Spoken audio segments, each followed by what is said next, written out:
Hello and welcome to the Apex Racing League GT Championship live on Apex Racing TV. My name is Sam Fitzpatrick. Alongside me is Adam Hedgecock, Sam Kumo, back on the cameras this week.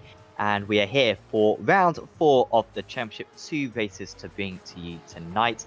And so far, Adam, it has been a fantastic season for Tom McMahon. He got his best result last time out at Charlotte Road with a first and a second. And he's looking to take that momentum into this halfway point of the season. He is indeed. It was a little bit of a slow start by his standards, wasn't it, at the beginning of the season? But he's back on top again. In the practice, he was running really quick as well. So obviously feeling very confident coming here. This is a great track for racing. There's a lot of high speed, kind of flowy corners, a few little tricky braking zones. So yeah, he's on a bit of a crest or wave and looking to continue that great form here.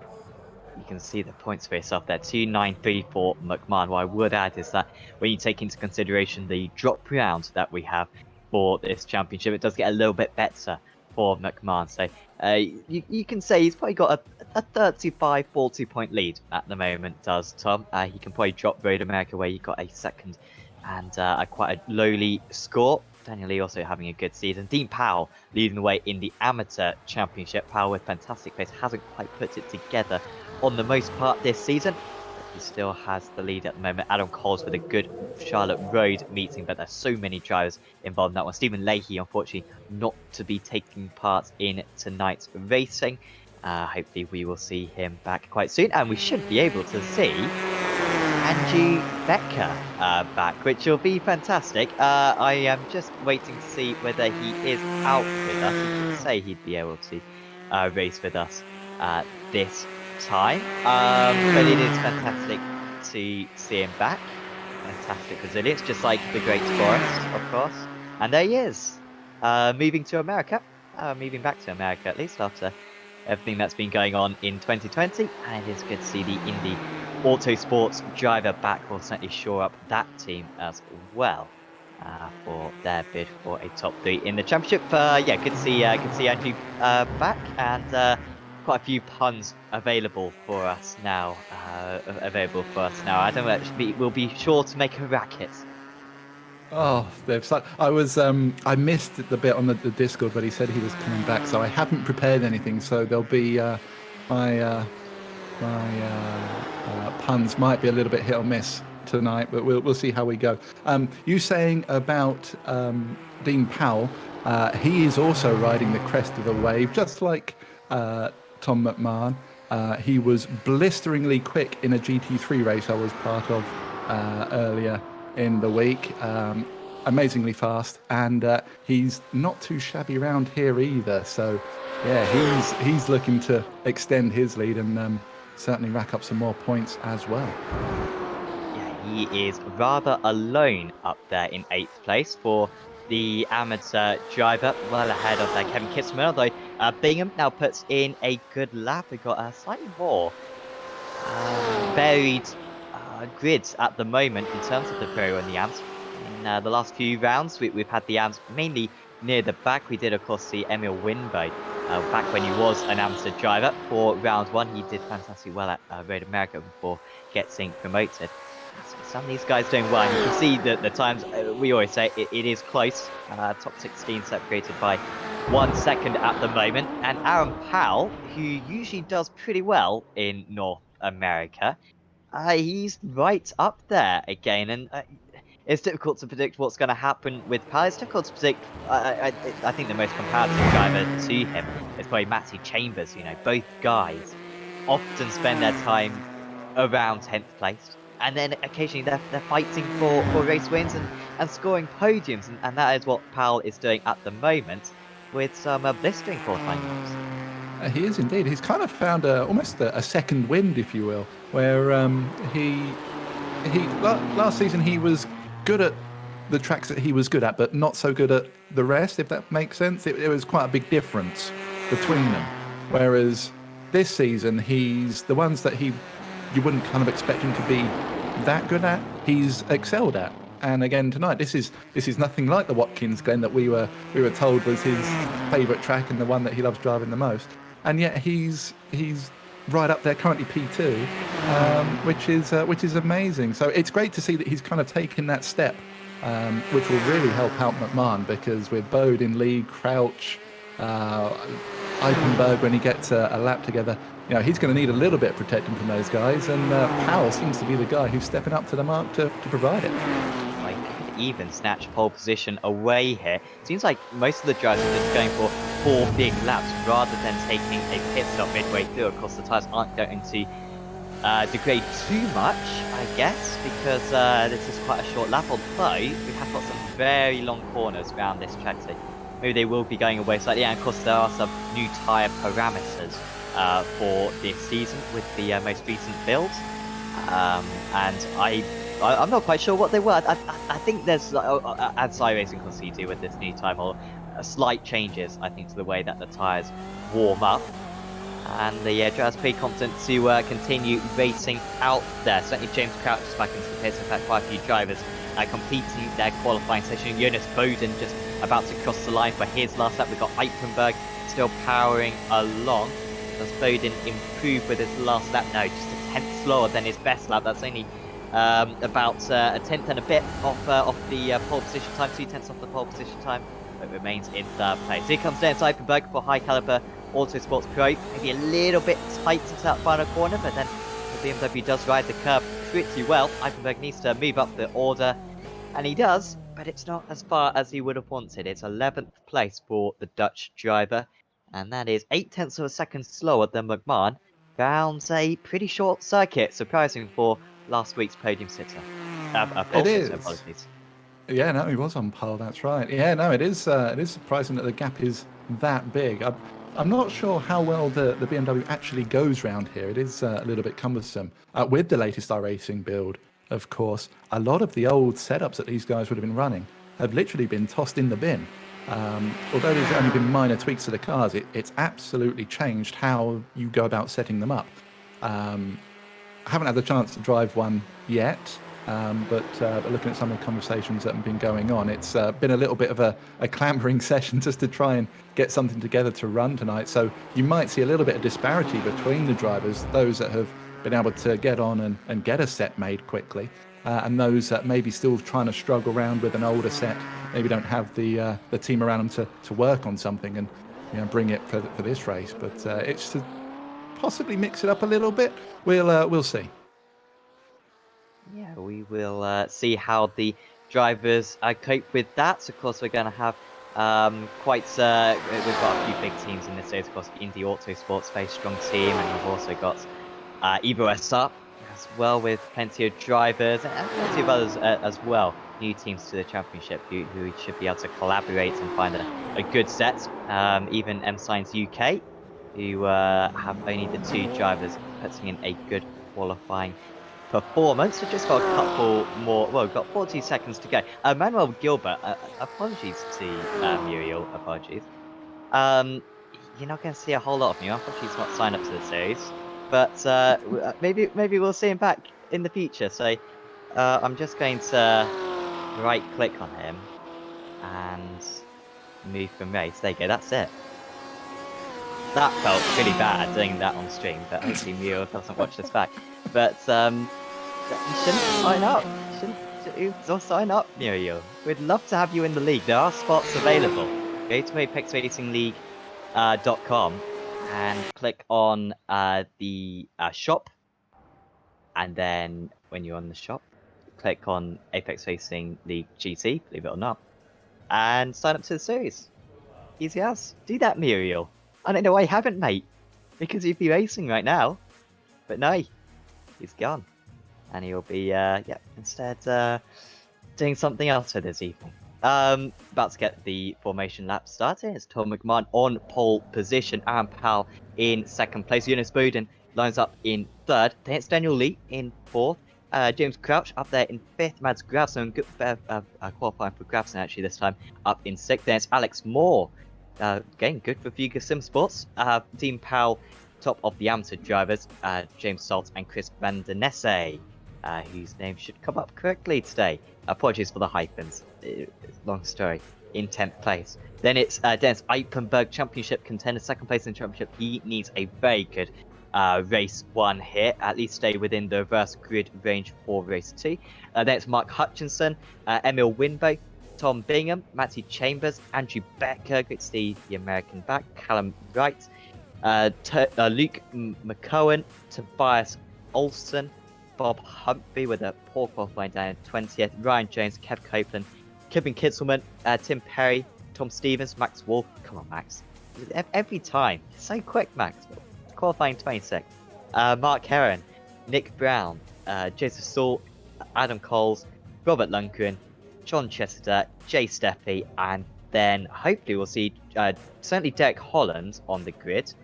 Daniel Civisaber will start from the pits because he has got a a pit lane start to serve, and also I think that'll be everyone actually on the grid for this race. 35 cars for this round 4 of the championship. I certainly know who I'm rooting for in this race, and I'm rooting for Daniel Lee, because Daniel Lee so far has got 3 third places in race 1 so far this season. If he could get a 4th, would be absolutely sensational. He needs to gain 1 place over the course of this 25-minute event in order to succeed on that. I'm with you. He's gone far too long without winning a race. Although I was watching him in the practice, he was struggling with the double right-hander. I did poke some fun at him for it. He just couldn't quite get it slowed down enough on the cold tyres and ended up in the barrier. In fact, I think he ran into someone who'd also crashed there, which did tickle me immensely. But no, seriously, he's right up there with the front runners. He's a quality driver in this league, and it still blows my mind that he hasn't got that win yet. So yeah, hopefully for him, he can do it. Although there's a few drivers around him that will try their utmost to stop that from happening. Yeah, certainly. What do we think overtaking will be like around this circuit? It is a long back straight we have. Do you think McMahon could be overtaken by Powell potentially, or do you think just maybe the turbulence around this circuit, these are aerodynamic cars, will just mean that McMahon has that buffer throughout? You're right with the back straight. One of the favourite places I like to overtake here is on the outside as you go into those last couple of sweeping corners. If you can just hold it round the outside, you'll have the inside for the chicane right at the end of the lap. So that's a real possibility. And also into the hairpin after turn 2, turn 3 hairpin, the right-hander. If you can get a good run down the hill without running onto the grass, you've got a real chance of throwing it up the inside there and making a move. Both pretty risky, but both very rewarding if you can get it right. Watch out as well on the race start for Joe, stepping a wheel onto the grass and skidding off into Quebec. I can't remember where this is. Phillip Island all over again, isn't it? Yeah, it is. They end up in the ocean. Here you'll probably end up over the border instead, and McMahon will lead them around. But certainly turn 2, if you dip a wheel onto the grass on the downhill section, you are going to be in trouble, especially on cold tyres. Tom McMahon then controlling the order. It's his choice when to go. The green flag is about to wave, and we are underway for 25 minutes of racing in this race 7 of the Apex Racing League GT Championship. Strong start for McMahon, great start for Powell to stay alongside. Must have been a little bit of communication between the two of them as they plunge down the hill for the first time. Lee trying to get past Bowden straight away. Could be off for a position here as there's a big off for a couple of drivers further back. That was hard into the walk with James Salt, who is very quick, is Salt, and also Bowden going into the wall. It's been a former race winner, of course, for race 1 of the championship. It's not going to be another race win for him today. He drops behind Mark Hutchinson now, and it was fortunate for Bowden that he didn't go skidding off into the wall. Means that Lee is up into 3rd place, as we have now Tom Bingham. After a great qualifying for Tom Bingham, he has got involved in a collision with Alex Moore, I believe, or it was with Matty Chambers. Apologies. Chambers must have got a pretty good start to move up into that range, as Lee is on the attack here. He's on the outside of Powell. He'll turn into the inside for the next corner. This BMW is a very firm machine, but he can't quite make it behind them. Gravson moving past Crouch, and Gravson up into 4th place, up 2 places. But back comes the BMW. We've already got 1 lap in the books. It's a shorten is this one. And the Porsche with the advantage and moves up into 4th. What an action-packed first lap that was. It was Alex Moore, the other car that went off at turn 2. We saw the two plummeting down the hill into the tyres. Real unlucky for them. We got Heron and Brown also having issues. There's Brown gone onto the grass. Who's that flying through the sky? Heron has taken to the skies, everybody. Heron is flying high right now. Oh dear, I wonder what happened there. That is sensational there. What has happened to Mark Heron? SpaceX's flight coming early, and that is mighty. Oh no. You need a parachute from that height. Gosh, Wow, that was teed up to perfect. That's like putting a golf ball on a tee there, and he just came underneath him and shot him into the sky. They both made the same mistake as well. Did you notice that? They both dipped a wheel on the outside and both spun themselves. I don't think there's any contact between them, but they both done the same mistake. Both ended up in the wall, and Heron just bounced out into the traffic, and that was that. Off he went. Other big movers, by the way. Dean Powell's made up 2 places. He's now running 6th, well ahead of any other ARM driver. Kidman is the next place one, down in 17th. So he's got a massive lead over that at the moment. Which is, brilliant for him. Eichenberg up 4 as well. Olsen up 6. Humphrey up 6. Humphrey must have had a really bad qualifying. I didn't even notice that he was that far down to begin with. But they are your big movers so far. Yeah, Humphrey did start way down the order compared to where he usually is. Just behind Eichenberg, Van der Nesse and Bowden. I think Bowden just trying to get past Van der Nesse wasn't going to happen for him, down 7 places. Is the Hell Racers Joe Brown back to the pits, and it's still McMahon leading the way, but it's pretty close at the moment. Robert Lundgren now with an issue, and no curses from Adam at the moment. But Lundgren is back on his way though, down into 32nd place. Lundgren actually with a really good start. He must have been up 10 places, and then just drops one place there from his start, and that is crucially well outside the reverse grid window. I always forget what reverse grid numbers we have. I think it goes up to 24 or 26. And at the moment he is outside of that. 24 if I remember correctly. No, Rob was looking forward to getting back in a race seat tonight. He did give me a message to say that if he gets a reverse grid pole, he's not going to mess it up like he did at Monza, and he's going to do me proud. So good to see him back on track. Of course, he's out with his teammate Tim Perry as well, so both the Boosted boys are back this evening, which is great. And Powell up to 5th, although he is off the track, it seems, just dropped down behind Eichenberg. So he might be about to drive past Powell as here comes Sibi Safo, trying to get places. Contact, and getting a little bit airborne as well. Not to the same extent as Mark Heron, but Sibi Safo's going to go for it again into the right-hander.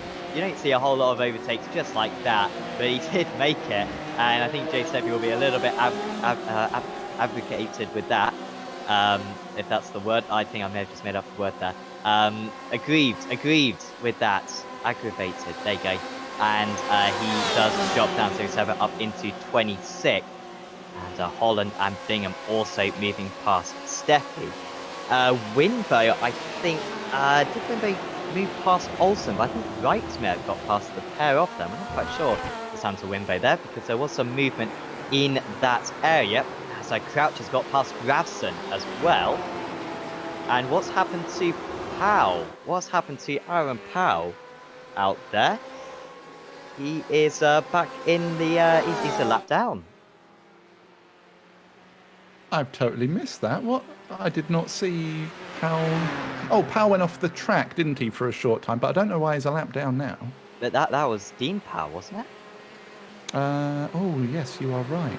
Yeah, I'm not sure what... I don't know how Aaron Powell is that far behind. He's he's almost a lap behind the race leader, so this happened a couple of laps ago. Sam Puma doing a great job there in the camera direction to find us this replay.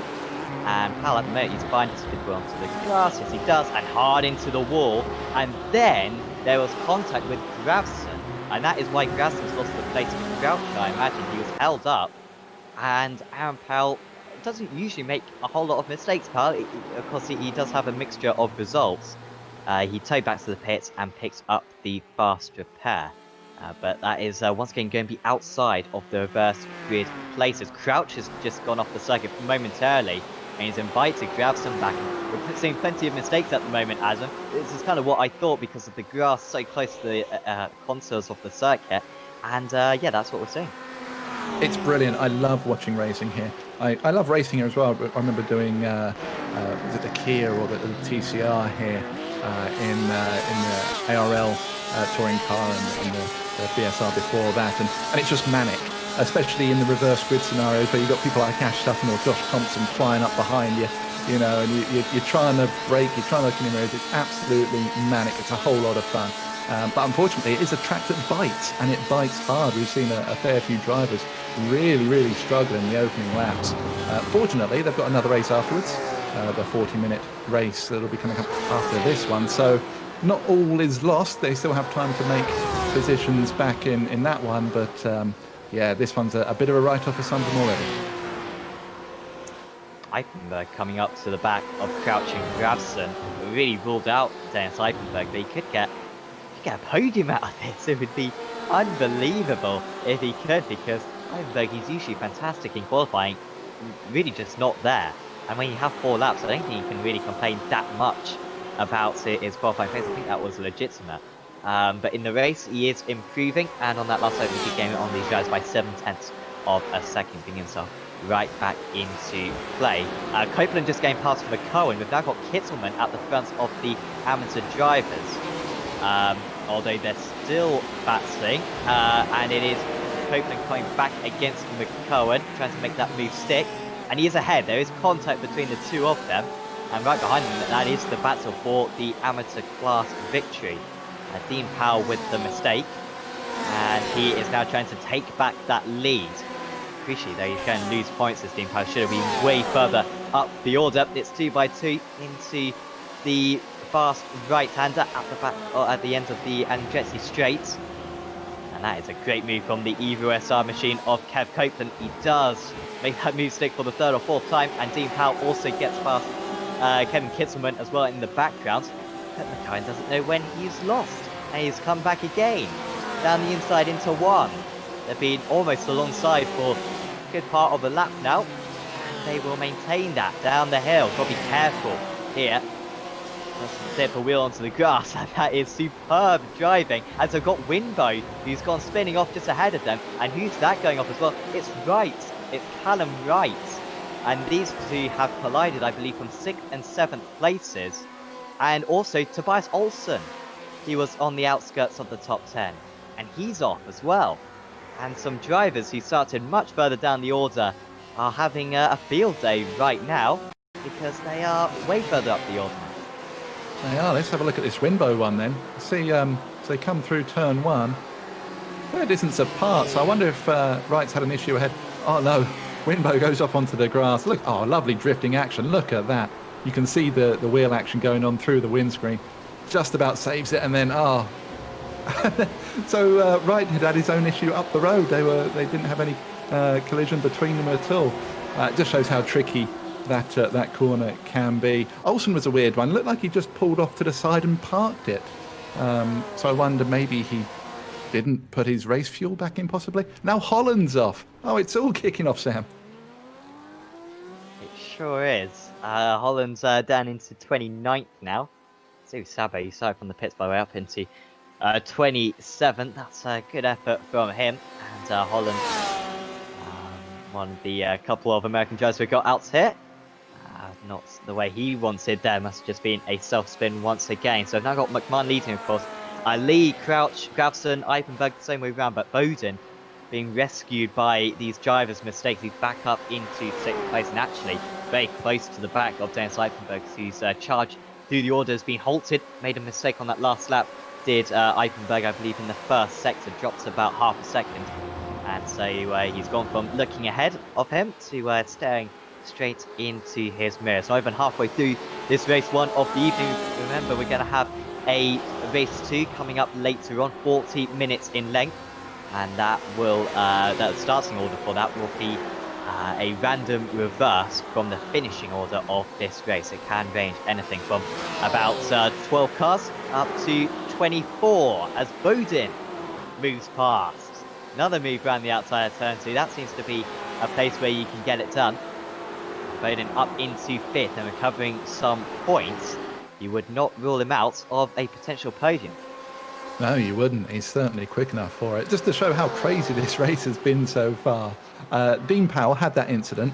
Although he's still lost 4 positions, he's back in 12th, which is insane. And Lundgren, after his big offer on the opening exchanges, is back up to 25th. He's only 1 place away from a potential reverse grid position if it goes the full 24. And Wimbo, who's been struggling out there, he's got a real chance of actually getting that position back, which is just amazing. I'm looking at the numbers on the live timing right now as Wimbo goes off again. Oh, he's having real issues out there. Wonder if he's got a little bit of damage maybe. But on the live timing, you can see that the amount of position gains for the top half, plus 11, plus 10s. I mean, there's 4 of them, Kittleman, Perry, Stevens and Wolf. All 4 of them running together, all gain 10 positions each. Just shows how rough it has been out there for the front runners in the early going. Yeah, being real topsy-turvy race as Crouch and Gravson are ever so close further up the order. It's 0.2 of a second. All of a sudden just came up in red on our screens. Spectacle, so he's faster out of these 2. It was Gravson who moved past Crouch earlier on. Then Gravson made contact with the spinning car of Aaron Powell. And since then, it does seem, and then of course Gravson got held up because of that. Dropped behind Crouch, but he has had the pace advantage since. On that last lap as well, Bowden was actually slower than these guys, but I think that was involving the overtake on Eichenberg. But that BMW is quick, and it's pulling away. It's pulling away down the Andretti straight, and no chance whatsoever for Gravson for the overtake. So you kind of got to get it done in the corners, but that kind of goes against the rules of physics. It does a little bit. You can see how much he closed back in after that straightaway, though. I think the Porsche is a little bit more nimble, especially through turn 1. Look at that, how much more grip he had coming through it, right up to the back of Gravson again. Of Crouch again. Crouch has gone wide. Is that deliberate, or is he just going defensive? Gravson having a look around the outside, trying to get the power down early, but you have to really commit to a move here. You have to make it stick. You have to be aggressive because the braking zones are so short. There's not really kind of an overlap situation that you would traditionally get. So it is tricky to pass. But Gravson, he's trying, but Crouch at the moment just has just enough to keep his nose ahead. He's doing enough. And it's remarkable how here comes Bowden. That is remarkable pace for the BMWs. It could be a setup thing, but I think it is mainly just the characteristics of the car. You can see maybe Bowden's rear wing looks a little bit more narrow. iRacing do simulate that stuff. You see it particularly pronounced in the Formula 3.5 car. I recall that Phillip Highland one time we had some rear wings twice the size as others, and you'd be absolutely eaten up down the pit straight there, and you could be a second faster, but you'd be slower down the straights and just could not overtake. Some fantastic racing in that car. I think it's all calmed down now. That's perhaps a bit more of a shared philosophy, but it's something you've got to consider in all different cars, and that could make race 2 particularly interesting if we have some BMWs near the front. They might be very tricky to be overtaken, even if they are a bit off the pace here. There you can see the manufacturers, quite a lot of Porsches to be fair, around the reverse grid areas, are right now dropping down the order again. Callum Wright, remember, started actually in 17th place, did Callum, right? But I think he was way higher than that. I think he got himself up into the top 10 in the early stages. Also, Bowden's just got past Gravson for 4th place. Right, very slow. He needs to make sure he finishes on the lead lap or 1 lap down. So I think it'd be best for him just to tow back to the pits because he's going so slowly right now. He's at there dropping 2 laps down. He is. I wonder what's going on here. Whatever's going on with him, he's surely coming back to the pits. Speaking of, Andrew Becker came into the pits for a 5-second stop. I wonder if that was for fuel or... I can't see it being anything else. Did it? I forget, Sam. Did they get a fast repair on this race? They do They get do. So it might have been for that then. It's been a long day. I forget these things. My apologies. So yeah, he popped in maybe to get some bits fixed then, or maybe just to have a nice swig of some Robinsons. That could be a thing also. But he's back underway again now. Sivi Sabo. What a drive it's been from the pits. Up 15 places. Currently running P22, which is in the reverse grid selection. So it could end up being a pretty fruitful night for him if he can keep it together. Yeah, he got a couple of pit lane starts from Monza, and so he had to serve one of them last week, and then he didn't serve it in race 2, so he had to serve it in this race instead. Winbow's gone off again, Emil Winbow making a few mistakes. Did we see Bowden's overtake on Grabson for 4th place? Did we see a replay of that? Might just be worth harking back to that one. I think it's okay. It was probably quite simple. It was probably just BMW straight line speed past, and look how far behind he is. You know, the toe isn't particularly strong in these cars, and just the grunts of the BMW and straight past. 2/3 down the straight, gets alongside, and then by the time they get into the corner, he's a full car ahead. It will be tricky though for him to get past James Crouch because, well, the cars are identical. And DRS is too strong here, Stan. We need to shorten this because that's what it looked like, didn't it? Absolutely monumental speed difference between them. But again, I think you're right though. The rear wing is an awful lot skinnier than the Porsche. We see it at Le Mans, don't we? How the GTs generally the Porsche isn't great down the straights, but as soon as they hit the back end of circuit through the Porsche curves and that last little section, they are absolutely mega in comparison. So it could be something like that. They just don't have the straight line speed here. Although, as you said, the straight isn't that long, but it's clearly long enough to make a difference. Race lead is quite close. Daniel Lee just took 1 second out of Tom McMahon in that last lap, and the most he's actually been faster than the race lead. I saw him take half a second out probably about 5 minutes ago on one of his laps. And McMahon clearly just making a mistake on that last tour. Again, the BMW though is fast. If anyone's going to overtake McMahon, it's going to be Daniel Lee, who has still not won a race in this championship. Got many podiums, 3 podiums so far this season, all 3rd places, all in race 1s. And he also got, I believe, 5 podiums last season as well, spread across the championship. But no race win, despite coming close on a number of occasions. But the gap is currently 0.3 of a second, and he could overtake the championship leader right here. Well, confusing meeting it is, because I really thought after qualifying the BMW isn't necessarily going to be particularly strong. With Eichenberg struggling, that seems to show, but it's kind of just Eichenberg himself struggling at the moment, because he's by himself in 6th place at the moment, and meanwhile all the other BMWs with Lee and Bowden and Crouch all doing exceptionally well. It's crazy, isn't it, how much this has been a turbulent race. When you look at these two just out front cruising, they're almost 10 seconds ahead of 3rd place Crouch. It just shows how much incidents in and around you can jeopardise your runs. But these two are in a class of 2, aren't they? Lee is incredibly close coming onto the back straight now. Is he close enough to make a move? Only 3 and a bit tenths behind. This could be within shooting range for him, surely. See him lurching up behind. The Ford does seem to be a little bit slippier compared to the Porsche though, doesn't it? And Lee right on the coattails, get it down to under a tenth, pulls out, but no dice this time round. So it looks like he needs to be about 2 tenths behind coming out the double right-hander to stand any chance. Yeah, it was about 3.5 tenths, wasn't it, last time? I'd say 1/4 of a second would probably be enough.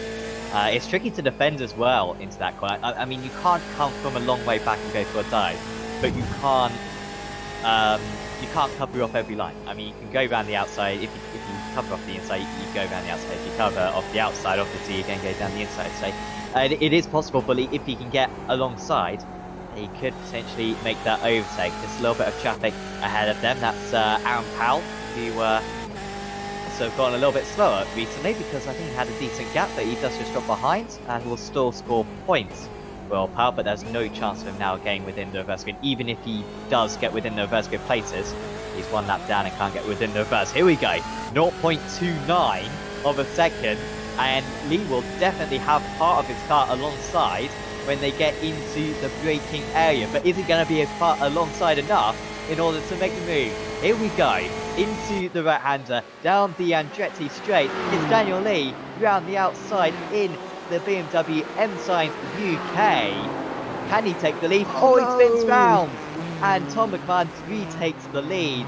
Lee has to be patient and hopefully will keep that second place. Although here comes the others, Crouch and Bowden are right there. Lee just opens the door a little bit and he's going to drop down into third position here unless Bowden can take advantage as well. And I honestly thought that we were about to see Daniel Lee's first ever race victory in the Apex Racing League GT Championship. But as it always seems to happen, something goes wrong and he drops down to third place. 2.5 minutes to go in this race. He had it all in his hands. All he had to do was just keep it on the track. Easily said, but it looked like he carried just that little bit too much speed and blew it all away. Such a shame. And he done the right thing as well. He was patient getting back onto the track. He saw that the group behind were bearing down on him, so he gave plenty of room on the inside, didn't cause any issues, just filtered back in. Still in third place, still got money on him finishing second, I think, if he can keep it together with 2 minutes left to go. But what a shame that was. Poor Daniel Lee. Well, if there's a silver lining to this, he could be on for his fourth consecutive third place finish in race ones, which would make me a very happy boy. But he's trying to deny me that pleasure because he's gone wide, and from looking like he might move up into second place again, he's going to be done by Bowden. And it's turning into a frustrating meeting for Daniel Lee. Keeps part of his car alongside, but now he's going to be under pressure from Gravson. He could make something out of this though, through turn one. Has a lot of speed. Maybe avoids most of the bumps, but does drop behind the Hell Racers car. Now it goes down the inside, to the outside. The much preferred line, really. And Lee drops down to fourth place now, despite being faster than these guys, despite probably being the fastest car on circuit. Just going away from him, and here comes Gravson as well. And Gravson moves up into fourth place. Lee down to fifth. Will be a higher place for the reverse grid, but it's a lot of points lost. Pretty steep point scoring system we use, and I mean 60 points for a race win, it's approximately 40 points for fifth place, and that's where he's going to lead seemingly in this race one. He's cutting a very frustrated figure at the moment, isn't he? You can tell in his driving, he's pushing so hard, he's kicking himself, absolutely kicking himself. We know that he is very critical of his driving. If he hasn't done something right, he's very hard on himself and he tries to improve. Which is a great trait to have, but you can see that he's very frustrated at the moment. Maybe the break between the races is the best thing for him. Just chill, go and make a cup of tea by putting the milk in the cup first, and just relax for 10 minutes and then get back onto it for race 2. maybe toast some breads by putting the bread on the toaster, not in the toaster, guys, on the toaster. Check out Daniel Lee's channel, by the way. Can't remember what it's called. Just search Daniel Lee. I think it might just be called Daniel Lee, and he put up plenty of good videos as Daniel. Really good production quality, so certainly do check out his channel. Tom McMahon, unbelievable. This at the moment that he's 8 seconds ahead. It feels. Oh no, Lee's made a mistake, I think. Daniel Lee, is he still on the circuit? No, he's off the circuit. It's Daniel Lee. Deary me. From the race win potential, where he is back on the circuit, but he might lose out to Eichenberg in a bit. But we'll have to cut back to Tom McMahon. It feels like a couple of hours since we last started. It's been an action-packed event, but Tom McMahon, as he always does, navigates his way through it all, and he takes race 1 of the evening here at Mosport. Round 7 of the championship is his. Lee drops behind Ben Nesse, and it's Eichenberg on his roof. And the others will try to hit their way past. Eichenberg will not be within the reverse grid. He will drop 1 lap behind. the race leaders, and he will lose a lot of points. It was after Daniel Lee's mistake at Moss Corner that he dropped down, and then Eichenberg went off the circuit, and he's just gone into the wall, and he's very unlucky. The iRacing physics questionable, and Lee went off as well in the penultimate corner. Daniel Lee, what a man! He's going to pick up quite a few incident points as well from all those offs. And he comes home in 7th place. Hutchinson getting a couple of places on the last lap in 6th. Stevie Sabat ends up in 20th place, 17 places gained for him, the most places gained by anyone. And it will be Robert Lundgren, the last driver on the lead lap. So, even if we do get a 24-car reverse grid, because so many drivers were 1 lap down, they will not be able to take the start, and we will go down to the 22nd place car instead. What a crazy race that was, Adam. And I think sometimes when we have high attrition rates like this, you can complain about the other drivers. I think the drivers got to just complain about themselves because they made a lot of mistakes and it cost them turf. Well, absolutely. There wasn't a big incident, was there, like we see in some of the races? It was just drivers making their own individual mistakes, sometimes in tandem, which was very eventful. One thing that was interesting, right at the end there, we saw that Tom McMahon let Aaron Powell back through. Now, I think that they thought that Powell still had a chance of being in the reverse grid, seeing as he finished 24th. So he tried to get a lap back so that he was still eligible, but obviously that's not how it played out. But interesting to see how they're having that discussion while Tom's trying to win the race. You know, it's a great thing to see that the team still have that communication going, even in the heat of battle. I wonder if he was 2 laps behind previously and then has just given back 1 of the laps, perhaps, because, as you say, he did give up that position, so you ought to he ought to make a lap back. So that's probably an extra few points for Aaron Powell there. He gets the points for 24th rather than not getting any points at all.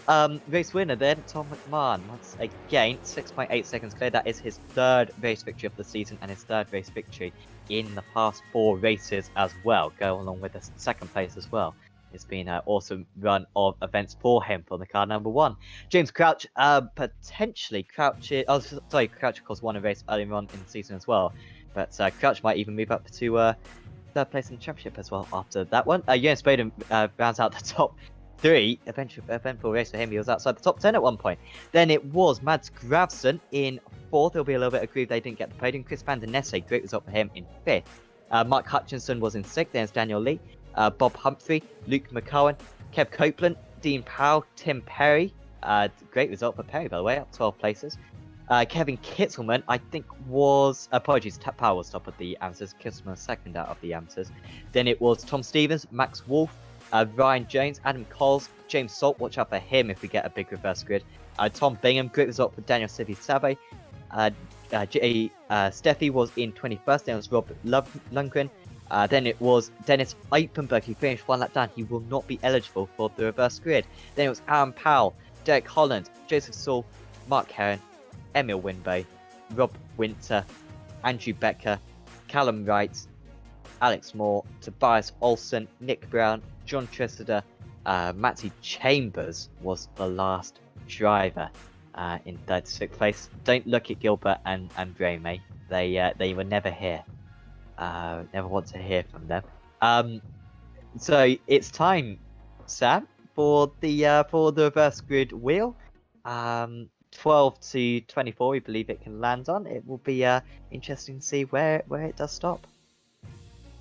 Yeah, the wheel is on the screen right now, and it is from 14th to 24. So let's just spin it.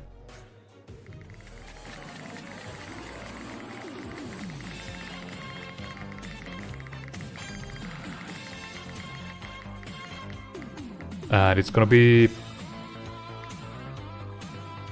21. 21. No luck for Robert Lundgren.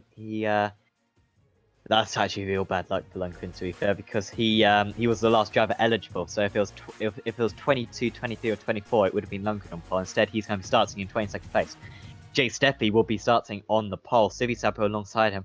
James Saltz on the second row of the grid. Max Wolf, I believe, on the fourth row of the grid.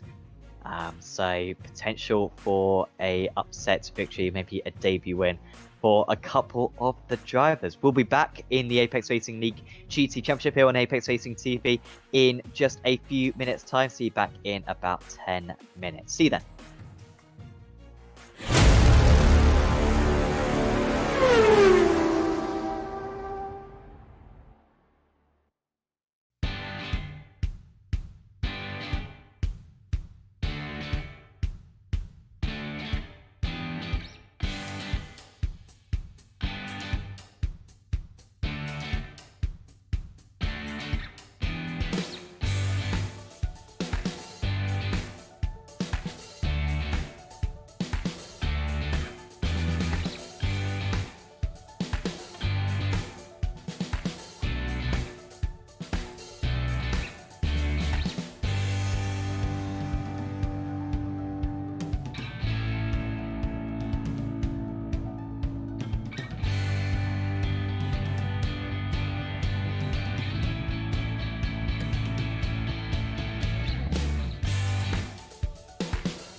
Welcome back to the Apex Racing League GT Championship live on Apex Racing TV. Once again, my name is Sam Fitzpatrick, and once again alongside me is Adam Hedgecock, Sam Kumo on the cameras. We're just prepping for this race 2 of the evening. It will be race 8 of the championship. And after this, we will be at our halfway point of the season, and with the potential of gaining a lot of momentum going into the halfway point of the championship. Adam, before we have the big enduro at Road Atlanta, McMahon with another race victory, and with his main championship rival, Dennis Eichenberg, and of course third place in championship Daniel Lee, both faltering in race 1. He will be feeling pretty confident going into this race 2, albeit he'll be starting down in 21st place. Yeah, he kind of he had all the hard work to do, but he just kind of got away with it, didn't he? He just drove his race, didn't really get any real attacks on him, just drove how he had to bring the car home and won it really convincingly. So it's going to be tough now getting back through the traffic. Daniel Lee's got a real chance, hasn't he, in this one? So yeah, maybe he can right the wrongs from race 1. Yeah, certainly a possibility for him. The Ford Mustang pace car is at the moment at the front of the grid, and we'll very soon be pulling away for our relatively short formation lap we have at this circuit. On pole position, it is James Saltz, is it? I don't think it is. I think it's Jay Steffi on pole position, so we may just have to reload the... there you go. Oh, thank goodness. Come on, SDK Gaming. Don't give me a heart attack, making me think I've not done the reverse grid right. Jay Steffi on pole position, Daniel Sivisabe. Hopefully he takes the grid. He doesn't have to serve a pit lane starts. Hopefully he's got that memo. Tom Bingham starts in 3rd place against James Saltz. Adam Coles in 4th place. Oh no, Sivisabe hasn't taken the start. That's a shame. He was meant to start on the front row of the grid. Anyway, everyone else will move up a place, I guess, then on the odd side of the grid. It's Saltz, Coles, Jones, Wolf, Stevens, Kitzelman, Perry, Powell, and Copeland in 12th place. And then it's Luke McCowan, Bob Humphrey, Daniel Lee, Mark Hutchinson, Chris van der Nesse, Mads Grafson, Jonas Bowden, James Crouch, Tom McMahon, of course, race 1 winner. Robert Lundgren starts in 22nd. Then it's Dennis Eichenberg, Aaron Powell. Both those two will be very dangerous from the 13th row of the grid. Derek Holland starts in 25th, then it is Joseph Saul, Mark Hearn, Emil Winbo, Rob Winter, Andrew Becker, Callum Wright, Alex Moore, Tobias Olsen, Nick Brown, John Chessida, Matty Chambers in 36th. That is everyone, in fact. But of course, Sivisabe will be starting from the pits. That's a chance for Sivisabe, but it is superb news, Adam, for James Saltz, because he moves up to the front row of the grid now. And even your notebook might be useful in this situation. Apologies, he has won 1 race in this series as James Saltz, but this is season 3. His last race win was season 1 at Spa, and he's going to try to replicate that. He's got to be the big favourite, surely, at this before the race starts. He's certainly got the chance to do it. Absolutely, he has. But we know how much this circuit can bite, and we know the troubles that he had and those around him in race 1. So it's not a given. I'm with you. I think that maybe he can get his nose out in front, getting that freebie from Sivisabe, getting his nose out in front, and then just kind of relax for the next 40 minutes. But it's going to be tough. He's got to keep it clean, and he's got to be quick, because there's fast guys going to be coming through the pack trying to hunt him down. It's going to be competitive behind. Watch out for Max Wolf from 8th place. Copeland could be dangerous from 9th, and obviously McMahon as well. Look at the lights. That's fantastic, the lights. Steffi's coming in, and so it will be pole position. No, it won't be. It will be Bingham from the pole position. And Saltz getting held up. Very chaotic start there with all of a sudden James Steffi coming into pits. Didn't want to have any part of that. So it is Tom Bingham leading the way. Saltz managed to hold off Coles in the first few corners. Kitzelman with a fantastic start, Kitzelman, with a couple of places gained along with those who went into the pits. Off though goes Kitzelman and Wolf and Bowden and Lundgren. They're all off. they're all skidding off. It's as though saying marbles run down a slope. Oh no, who's that? And they've gone into one of the cars who was already stationary.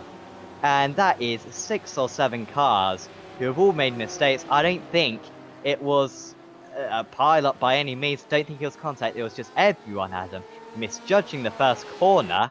And it's taken up many of the midfield drivers. I'm so confused by that entire race start. I'm really not sure why Steffi came into the pits. That confused me to start with. And then so many drivers just falling off the track. We can see it now, just no grip, all trying to keep their positions. This is the kind of thing you'd expect to see in race 1, where everyone's so keen to, oh no, you see that big run coming down. That was a little bit naughty. Yeah, you'd expect this in race 1, where you got the shorter amount of time. You'd expect them to be charging in there that little bit quicker, not in the 40-minute longer race. But what it does mean is that James Salt is out in front, got a 1.1 second lead, and he's now got that chance to romp away like we suggested earlier on. Yeah, clearly must have got past Bingham down the Andretti Streets, I think, and playing a gap between him and his rival immediately. Who else is getting places? James Crouch up 11 places so far into 9th. Winbow up 11. Becker up 11. McMahon up 6, which is very good, obviously, but compared to some of the other drivers, it's rather modest, to be honest, especially considering that a couple of those were drivers opting into the pits. I was stunned by the siren, the siren, the flashing light on the entry to the pit lane, and my eyes were drawn to that like a magpie to a shiny object. Daniel Lee is trying to move through past James Crouch. These two have been battling for quite a bit. Potentially could be a podium position here, because apart from Humphrey, everyone else ahead of them are up to them. McCohen's a very solid driver as well. But of course the others are AMs along with Tom Stevens as well. Of course he was an AM last season. As a little bit further ahead of them, was there a change of position? I think it's just staying very close at the moment. Not too many changes. Still Bingham holding on to second place. Dean Powell with a great chance of scoring some big points in third. And it is Adam Coles who is in a very good place in the Amateur Championship going into this round. Has been scoring some very consistent points, has Coles so far this campaign. And he is in a good place, but holding up quite a few drives. They've all got the toe on one another, and they're all in Porsche, so it's not easy to make an oversight. What we usually see in these reverse grids is a little splattering of the AM drivers. Powell dropping down. Something's happened to Dean Powell. I think it's gone off at Moss. Oh, and another one. It's Van der Nesse, who was very strong in race 1. Oh, how's he ended up there? You don't normally end up on the inside. He's done something rather special there, I feel. Yeah, you're normally on the outside there. But whatever it was, it's caused a bit of an issue for him. What I was going to say was that you usually have a splattering of the AMs throughout the top 10 in these reverses, but you don't usually get them all clumped together. So the pros generally make their way through a little bit easier because the AMs aren't battling. Of course, we've got 3 AMs, now it was 5, all close together, so they were going to be fighting, making it harder for those behind. Lundgren is in the pits. I wonder what's happened to Lundgren. We saw him go off at turn 2 on lap 1, so I wonder if he's had some serious issues, had to come into the pits to get repairs maybe, but that's dropped him right down the order. Yeah, he turned back to the pits, I think did Lundgren, as Cole's having to leave a bit of space for Jones, and this is going to put Humphrey onto the back of them. Humphrey, of course, won last time out in race 2. His second Apex Racing League GT victory. His other one also coming in the 5th round of last season as he makes contact. Oh, and into the middle of the circuit is Jones, who's hit him. It's Lee who has hit him, and also Crouch as well. And we got a big one. And we might even need a safety car, to be honest, at this point. Well, yeah, I think we should be able to escape, to be fair, but that was a little bit of a pile-up with a couple of cars getting spun round into the middle of the circuit, and that could have big championship repercussions because a few top drivers getting involved in that. We haven't seen one of those for a while, have we, Sam? I know I shouldn't applaud big pile-ups, but it's one of those things you see it and you wonder what's going through some of the drivers' minds. They're trying to wriggle their way through the smallest of gaps to avoid, and of course that causes more issues with those approaching a little bit quicker. But somehow they've sorted themselves out and they're all up and running. Here we go. We're going to see a replay of it now. Plunging down the hill. They all seem pretty well spaced out. No real lunges. Oh, a little bit of contact there mid-corner, wasn't it? Just enough to turn the car around, and that was it. You're not really going to see much coming up there when you're that close behind. Oh, they're just piling in behind. This reminds me of a rugby scrum. Look at them. They just keep coming in. Need to look at the yellow flags, chaps. That's pretty bad. Pretty bad indeed. But what it does mean is that we've got a couple of real big movers now. Luke McKeown up 10 places, currently running P3 now, which is a great effort. McMahon up 12 positions running P9, and Emil Wimbo up 18 positions running P10. Amazing. Bad news for Tim Perry. He's down to 15th place now, as Perry was, I think, up in the top 8 previously. But something's happened to him. Here's Wimbo, who's got damage, being overtaken by Lee. He's also got damage. Eichenberg is behind these guys, so that is a Grabson trying to take advantage as well. So Lee's still running in the top 10. Surprisingly, he didn't lose more places. Oh, Callum Wright. Hard day for High Caliber Auto Sports. And Powell, hard day for him. He's into the pits with damage. McCowan, as well as off the circuit. We thought McCowan was having a good run. Not anymore. He's gone off, I think, at turn 2. No, it's turn 3. Or the run into turn 4. That could either be a swapper, which has taken a while for him to come to a halt. Well, I think probably more likely he's made contact with someone and gone spearing off into the wall. Race 1 was action-packed. This one, even more. And a really mixed up grid. Of course, you can check out kind of position gains, the time between the drivers' best lap times, their last lap time, all on the SDK live timing webpage. Click on the link in the description below. And yeah, click on that, and you will be able to see what's going on live on circuits. It's really useful to know who is doing what out on track. McMahon, though, up into 8th place, and the pressure is well and truly off him. Good, solid finish for him from here would be, well, another nice points for him, as he's got Mark Hutchinson first up on his list. He has indeed. Interesting, he's got Lee behind him as well, albeit nearly 4 seconds behind. These two do seem to be inseparable. McMahon having a right old weave behind Hutchinson there, isn't he? Just trying to put him offline a little bit, trying to fashion a move going. The surprising thing with all this that's been going on, which probably isn't that surprising, Jay Steffi started on pole, pitted at the end of the pace lap, so he went all the way to the end. He's now all the way up in 21st position. That's how much carnage we've had. He's gone right to the back, and he's now moving his way almost halfway back up the order again, which is just absolutely incredible. I've got a big smile on my face. I love races like this where it's all, someone drops a bomb in the middle of it, and the cars, they go all over the place. There's damage on some of the front runners get hit. It's brilliant. I love races like this, Sam, although the drivers probably don't. We see another spinner at Moss. Who was that? And another one on the inside. What's going on, Sam? I think Heron spun on the outside, and I think he just drove backwards or something, and onto the inside of the checker. It seems as though this place is lined with maple syrup with all the sliding that we've had. Surely that'd make the cars stick better, though, wouldn't it? It's Canada, guys. That's the joke. That's the joke. They make maple syrup here. You might be right. I don't eat maple syrup. It's good. I have kind of savory pancakes rather than sweet pancakes. So I don't want sweet things on my. I have some cheese, some bacon, maybe some veg as well in my pancake. That maple syrup ain't going near my pancake. Mark Hutchinson in 7th place. He's keeping McMahon behind him. Lee is catching up to these guys, but only by about half a second lap. Their pace is good. Their pace is good in this pack. They're actually outlapping the race leader at the moment, James Scott, who's no slouch and of course has no damage. So don't think of Bingham, Humphrey, Coles, Copeland, Powell, Hutchinson as any slouches, because yeah, this place is pretty good at the moment for them, staying in the low 14s. Lee catching up to them by about half a second a lap at the moment. In fact, Lee was slower on the previous lap. Let's see what he does this time. Does get into 13s, he does, so that must have just been a slightly odd lap. Dean Powell, though, dropping way back, and Hutchinson's going to have an opportunity here to potentially put a car between him and the championship leader as he spins across the circuit, and McMahon is off the track as well, and onto the grass, and that could have been worse for McMahon. He could have picked up damage. Remarkably, Hutchinson stays ahead then. And Tom McMahon, you could see the fear in him, everything he could do to avoid that, and he just stepped away onto the off the circuit.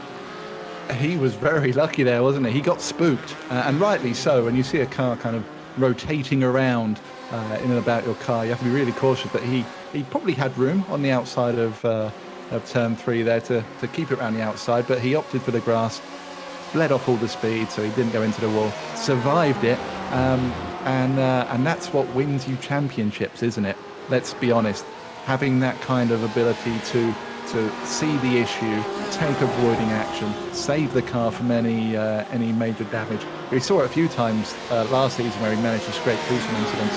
So that was very, very good driving from McMahon, and keeps him in the top 10. Most importantly, which is brilliant. Will be a hard race for him though from now on. Hutchinson, Lee and Grafson all ahead of all top 10 runners, or all drivers who are capable of taking race victories, and that will be tricky to pass them. Lee straight away onto the back of Hutchinson. These guys are 13.5 seconds off the lead. They're 7.5 seconds off second. Lee could get a podium out of this one, I think, as long as that damage isn't too bad. His pace has been good, and with the straight line speed of the BMW, any of these guys could still get a podium out of this one. As long as Humphrey doesn't start making some progress. Humphrey getting a little bit bogged down in 3rd place at the moment. Deck Holland ahead of Emil Winbo, who's been in the walls. By the way, we've still got 31 cars. Yeah, 31 cars going. We've had 5 retirements. I'm not sure if Jonas Bowden even took the start, to be honest. Not sure what happened to Bowden, but that is a shame for the Road America race winner. Of course, had the championship lead after that race, but after that collision he had with McMahon at Monza, very much jeopardised that race, and then got the drive or the pit lane start for Charlotte, which ruined that meeting, and then this meeting's been a little bit miserable as well. So the Swedish driver losing some results recently. Dean Powell trying to get past Adam Coles now, and this could even be for the amateur championship lead. These two were close going into this round, and they are going to be close coming out of it. This could be for the championship lead. This bodes really well for the AMs in this race. With Hutchinson defending from Lee, they're going to lose some time while they're doing that, which means Bingham, who's running in 2nd, Coles 5th, Powell 6th.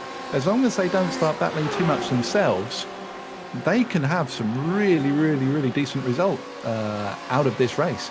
So we see Powell having a look up the inside. Just ignore everything that I say. He's going to do what he wants, and fair play to him for that. Having a little look to the inside anyway. But yeah, they've got a real chance now to score some mega points, which is brilliant. I think, what's the highest place for an AM? Was it 2nd? I think Humphrey got a podium in season 1. I think that was 3rd place though. Oh, unfortunately, my spreadsheet can't help you out with that one. Oh, hang on. I'll get the old papers out. Hang on. Yeah, what I need to do with it actually is yeah, that's a good idea actually. I can apply the same algorithm I've got to create the Wikipedia like results page I've got for season 1 and 2, or season 1, sorry, and then just put it all into a big row and have some nice stats. That is a good idea. We'll be doing that during next week. I'm a student. I haven't got anything else to say. Eifenberg, he is defending from Tom Stevens, or maybe just overtaking Tom Stevens. Yeah, 1 second faster that last time round. Dean Powell finally ahead of Coles. That must have been down the Andretti straight, or up the Andretti straight. And with that BMW power, that was only a matter of time. Dean Powell up into 5th place, and McMahon gets past Grafson, and that is quite a big move there for McMahon, because Grafson had the potential to hold him up for a while, but this package, they're already close in on one another. We've got Coles with a 14, I see 15.3 for Coles in that last lap.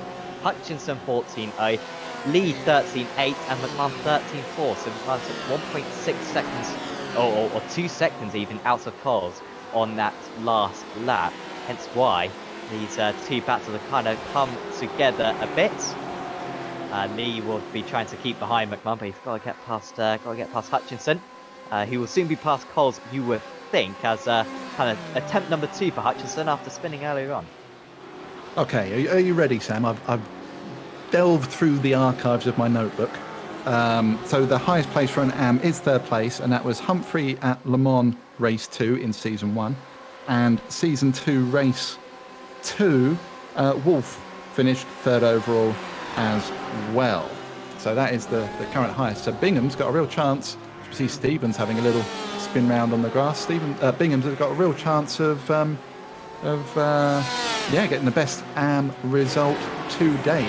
Can I just applaud Kevin and Taj in the chat, by the way? Their puns are absolutely glorious. Well done, chaps. The real question is, will Salt keep the pressure up at the front? I didn't get it. That one I didn't get, but there should be a pinch for Salt. I like that. Yep. With things boiling over, win should be a pinch for Salt. Not Kevin. I'm not sure if that one makes sense. I'm just gonna say. I think maybe you should leave the puns to us. We are very good at it, as Lee actually needs to defend against McMahon. He's leading McMahon at the moment. That's not very good. I was trying to prove a point there, and I've just embarrassed myself. I'm all red cheeked now. With this large hairs, it's like assaults. It's like an assaults with. That's good. That's good, Taj. The broadcast should pick the top assault plan and say it on air. I think Taj's one that, to be fair, last time the assault one was a good one.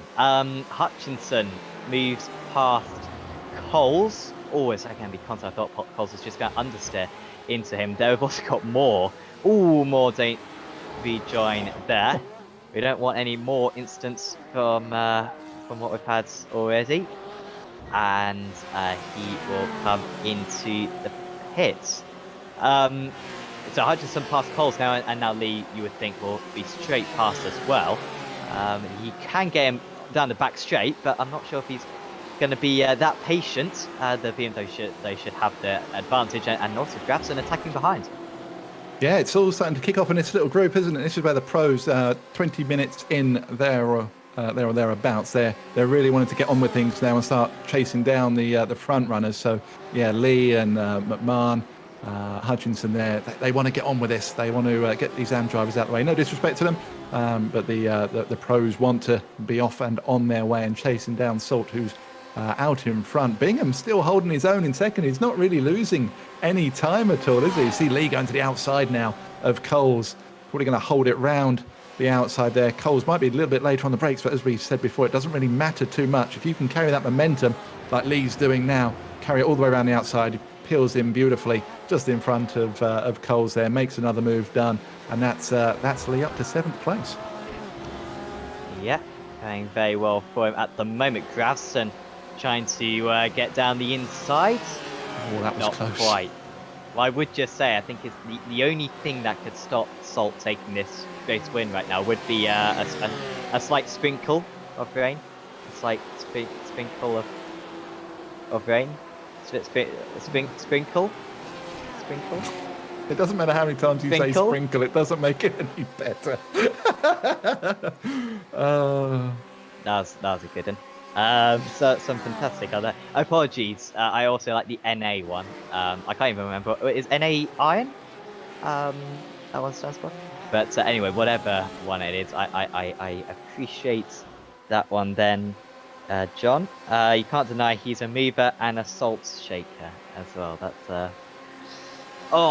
the humour is top notch. Anyway, to the race, McMahon getting past Coles only a matter of time here. 20 minutes into the race, and usually we see McMahon battling for the lead. I mean, we saw at Watkins Glen, Spa last season as well.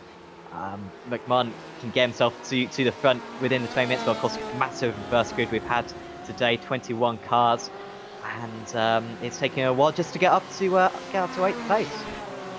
Yeah, he's driving well, to be honest, but he's had a lot of battles going on in front of him, which has kind of curtailed the progress a little bit. But Yeah, he's holding his own as Coles. McMahon chomping at the bit behind him. Look at Gravson right behind as well.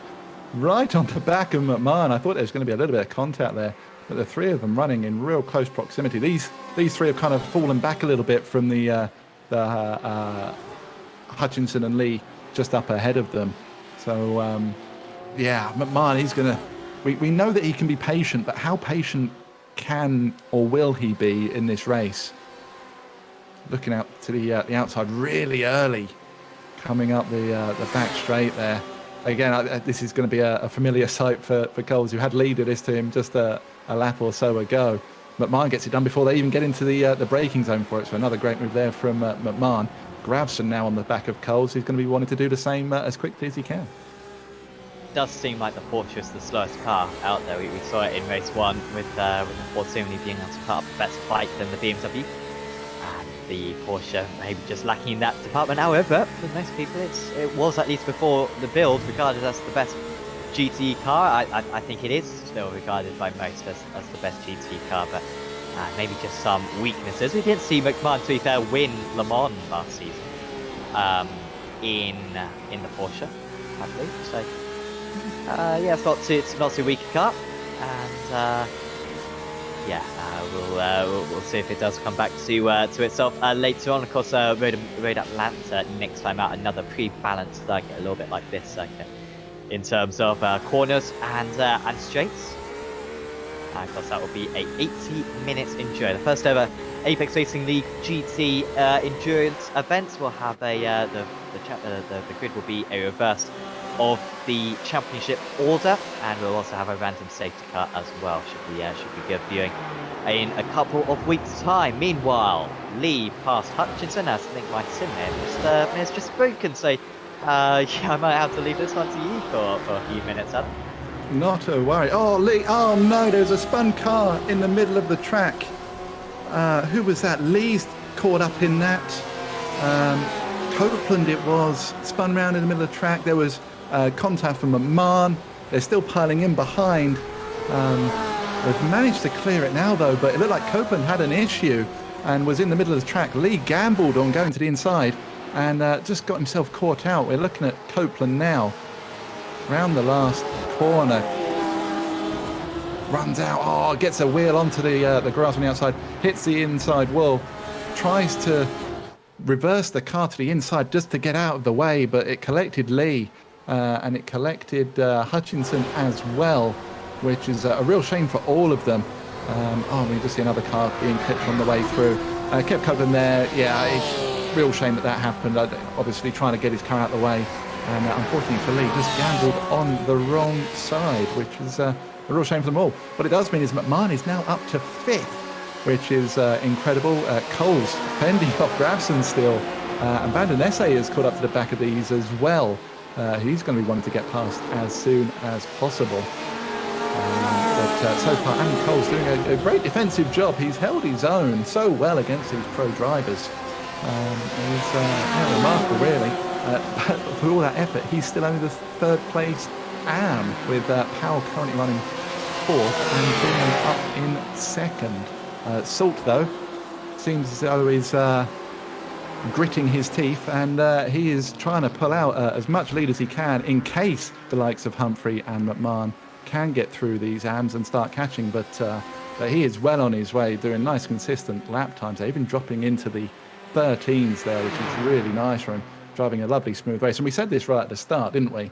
That if he could build a little gap, just kind of concentrate on what's going on in front of him and not behind him, he can get a real good result out of this. And so far, it's plain sailing for him, as we've just gone over the halfway mark now, as Humphrey gets past Bingham. We see this move over and over again, don't we? Round the outside of the penultimate corner there. Carries the momentum nicely, and that's Humphrey up to 2nd now. Bingham down to 3rd, and Powell is right on the back of him again, fighting for this AM win. Powell with a monumentally quicker lap there, faster than Humphrey and Bingham ahead. And McMahon with a belting lap as well, quickest of the race so far, 13.3, so he's got clear air now. Can we try and chasing these 3 down?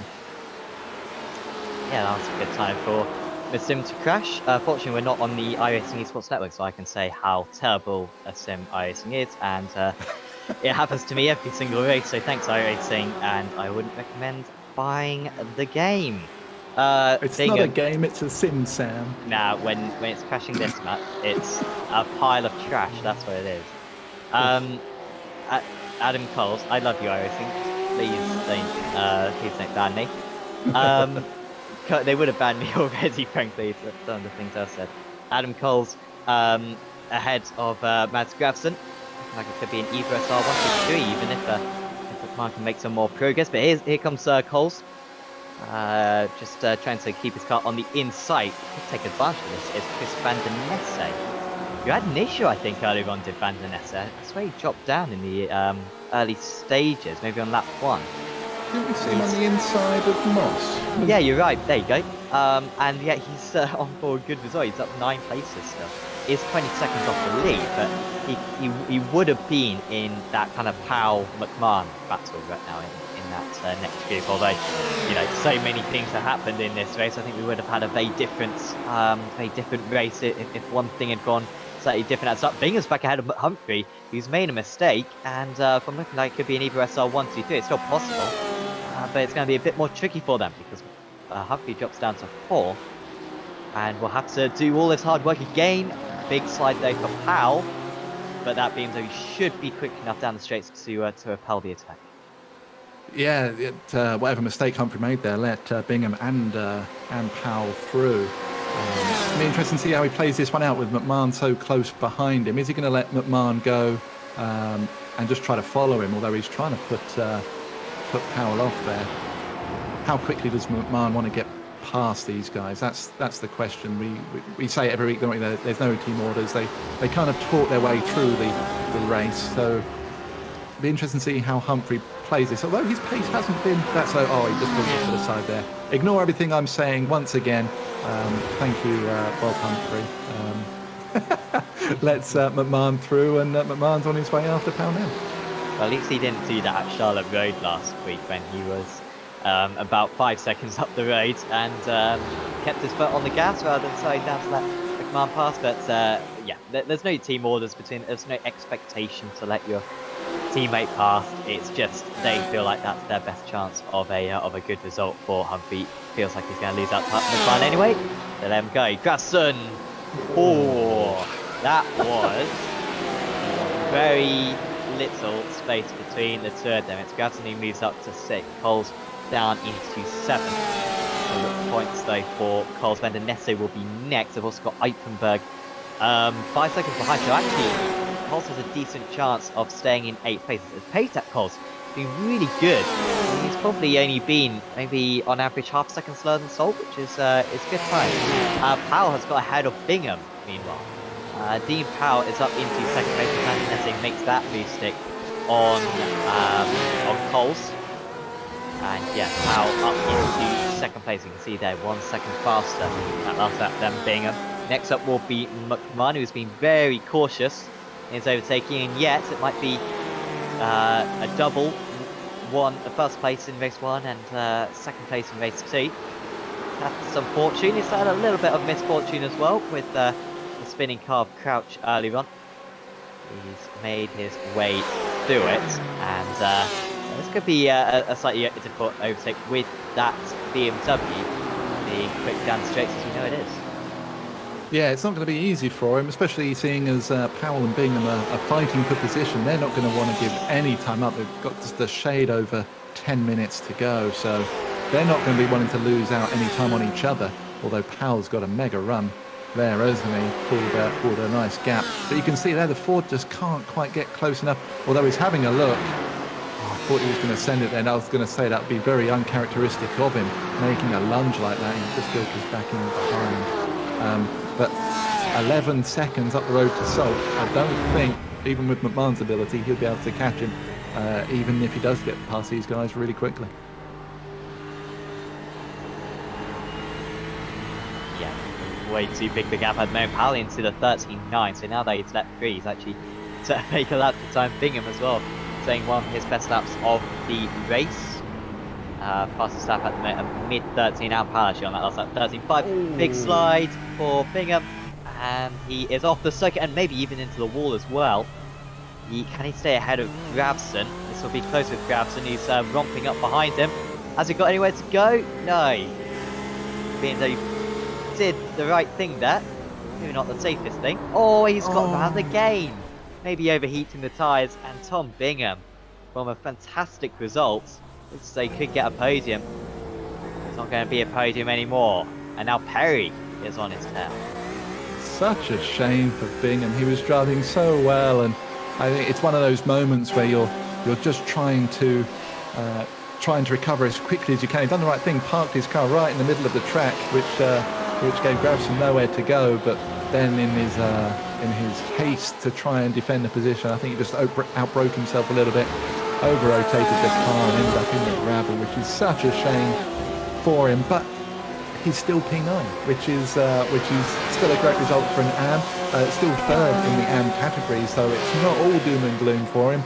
But he's certainly lost a chunk of time, and that has definitely released Powell now for this AM win potential.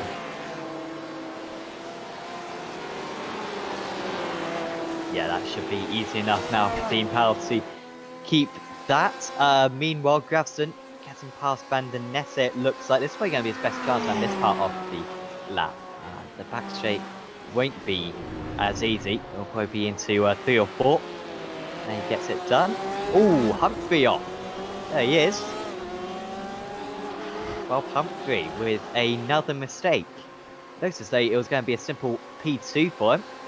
He's down into 7th. Another mistake that's turning into Phillip Island from last season, where in race 2 we saw a lot of tyre degradation for the drivers and plenty of mistakes for them. But these have been not to do with the tyres, we feel it's just due to extending the track limits a bit. By the way, on the pit entry, look at the lights on the pit entry. It looks superb.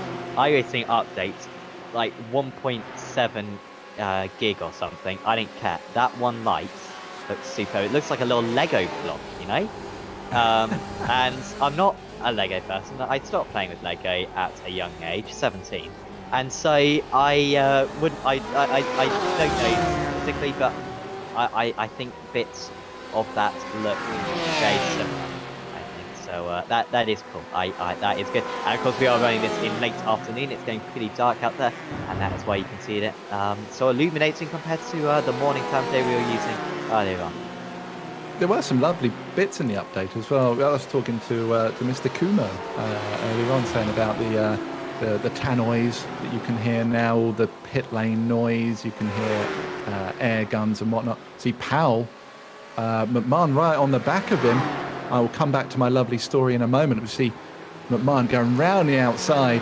We've seen that move time and time again today. It seems like the number one place for overtakes, and McMahon snatches P2 away from Dean Powell, who I don't think he'll be too disappointed with that. He's still running P3, so he's still got an amazing chance here for a podium. But you can see just on the timing tower there how much quicker McMahon was on that previous lap. So McMahon has now been released into P2. 10 seconds back though, I don't think he's going to be catching, not with just over 5 minutes to go. Little scrap here between Olsen and Crouch. Oh, who's that? Gravson around. Oh, no, don't go forward. Oh, gets away with that. That's not the way the track goes. I kind of see what he's doing. Either way, the tail's back the way does Gravson.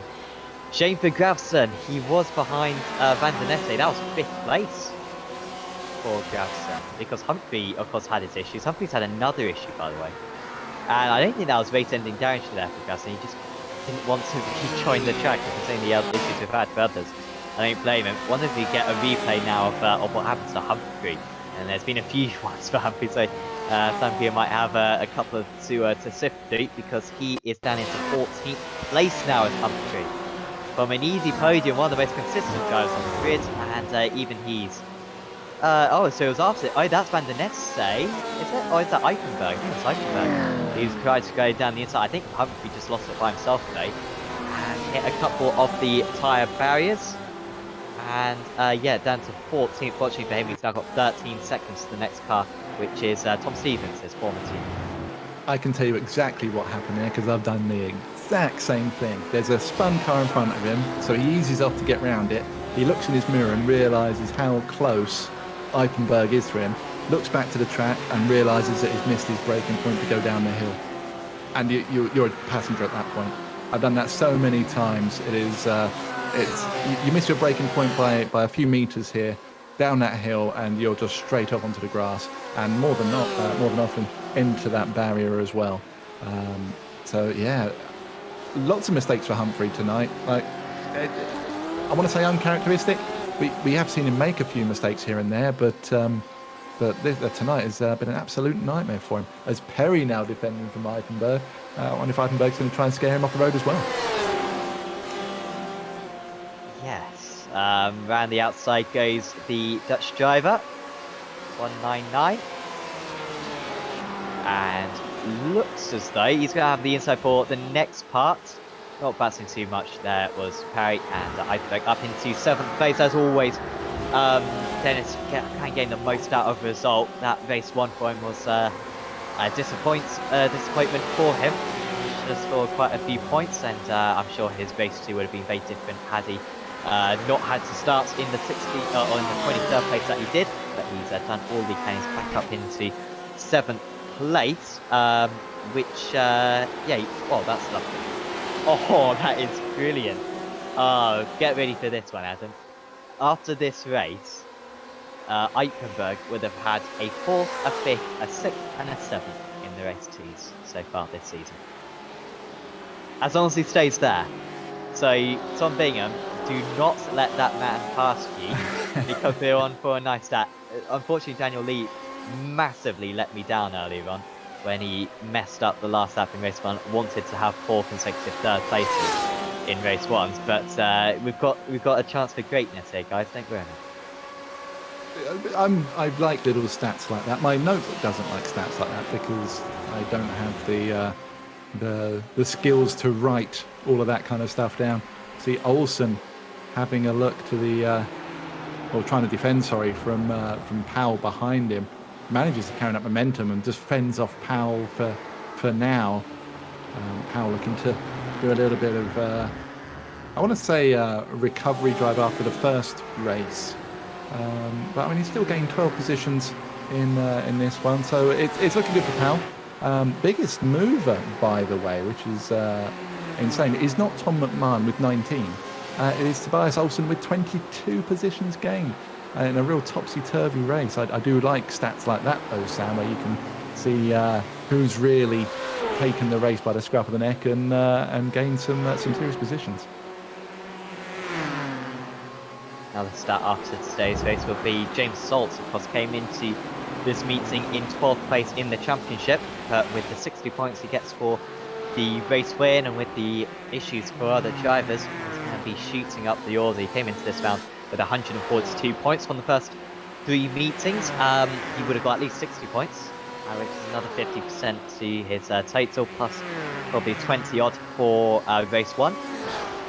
So he'll be breaching that 200 points, which, dare I say, might even put him up in 3rd place in the championship after this meeting. And very good news as well for Evo SR as well, because they came into this meeting 46 points clear of Vanguard Simsports, and with Vanguard and High Caliber having a little bit of a tricky round, Fuga as well not having a great round with Grafson's recent crash.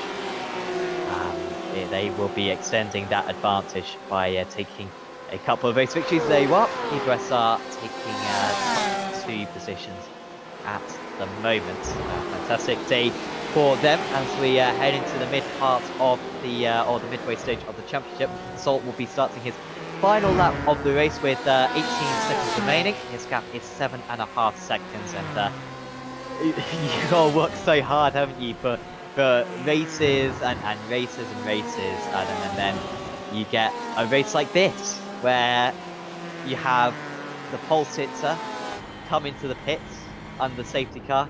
Apologies. You have the driver ahead of you on the grid not take the starts, and then you have another driver come into the pits and then you have an easy overtake on lap 1 for the race lead, and then you just dominate for the rest of the meeting, and it's the least that James Salt deserves because he's driven great in the race too, last season in particular, and he's finally going to get that second race win.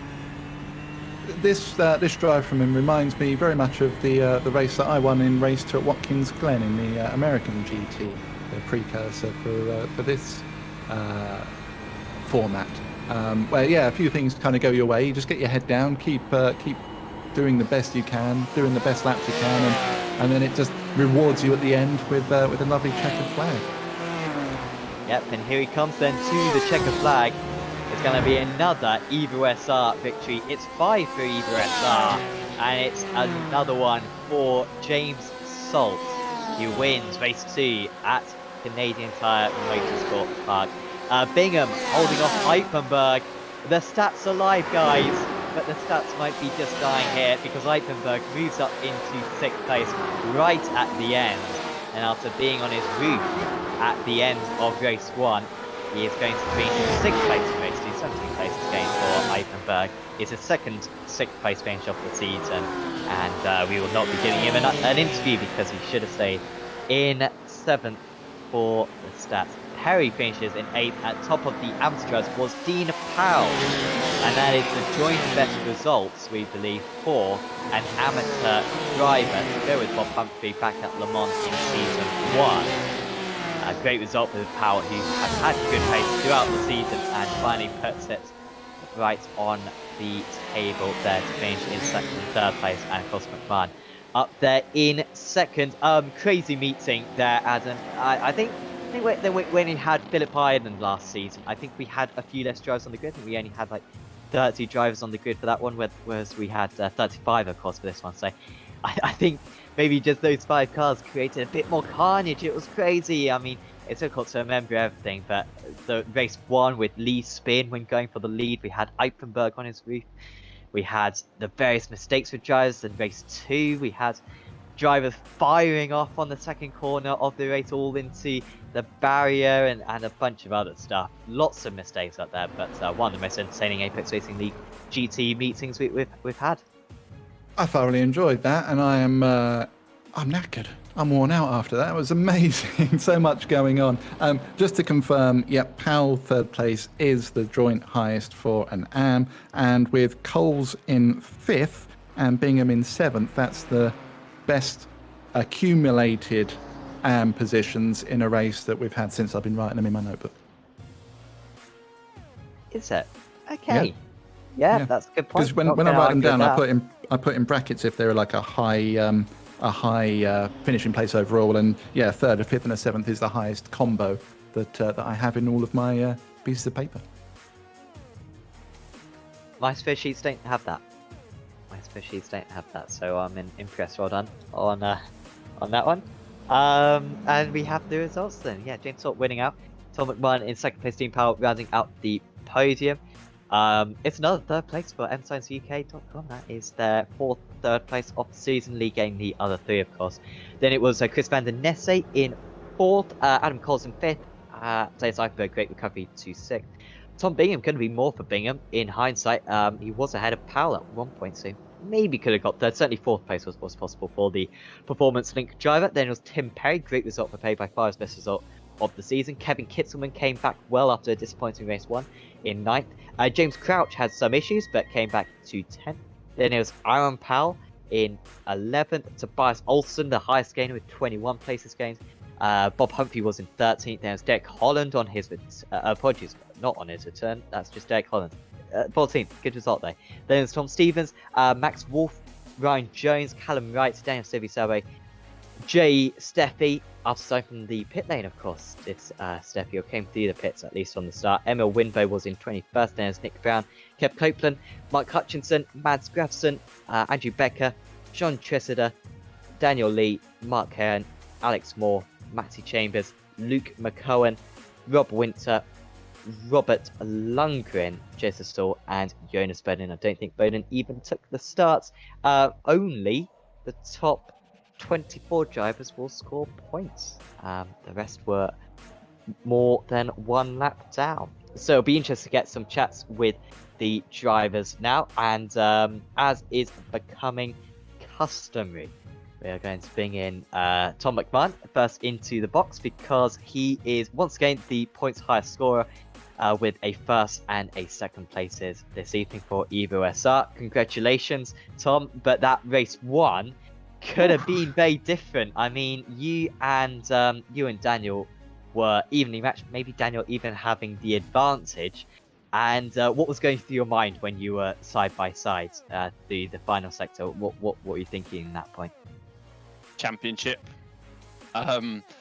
Just if you could make it stick, because I knew I was carrying quite a lot of speed in there. Fair play to him. I was going to try and just hold it round the left and have the inside for the right. And then, Daniel spun it. But mainly it was, as I said, I knew that we were 10 seconds clear. So it was just a case of bags and points. Because, a second is, well, it's not a win and I always want to win, but play a bit of a longer game. But then, that worked out pretty well. And then race 2, loads of stuff happened.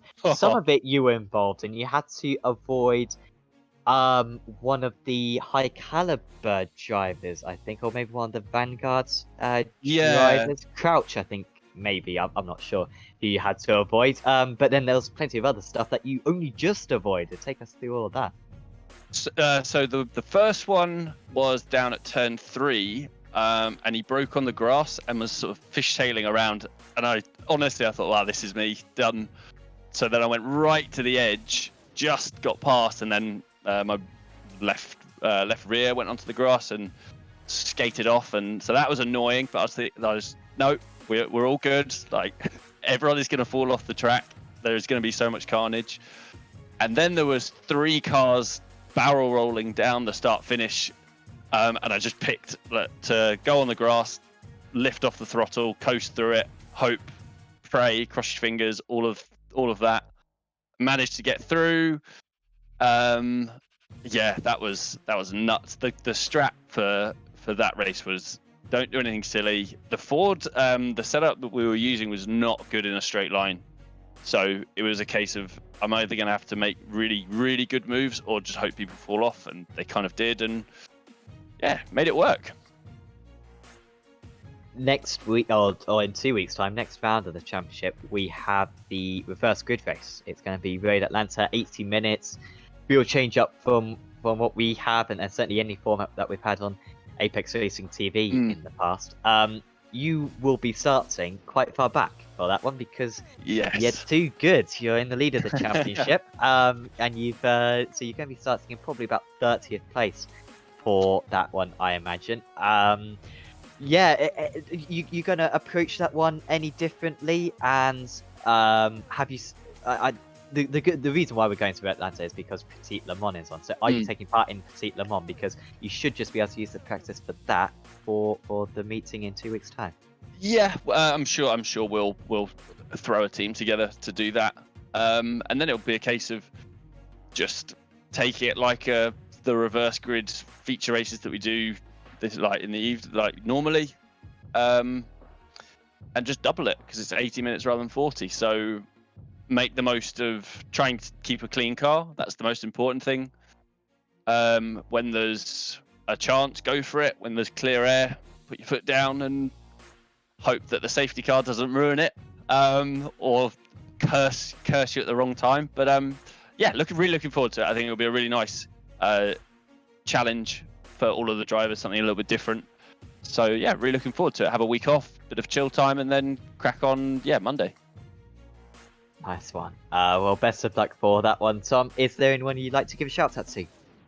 Yes, there is one man in particular, James Salt. Congrats on arguably his first proper win. I know there's always that running joke that his win at Spa when he got 300 million instant points.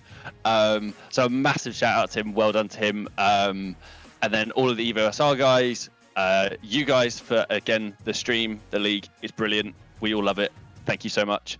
That's it. Awesome. Thank you very much, Tom. And best of luck because you'll need it at Road Atlanta. Cheers, guys. That was Tom McMahon for EVSR, your championship leader, and with a first and second results tonight. Who are we going to talk with next, Adam?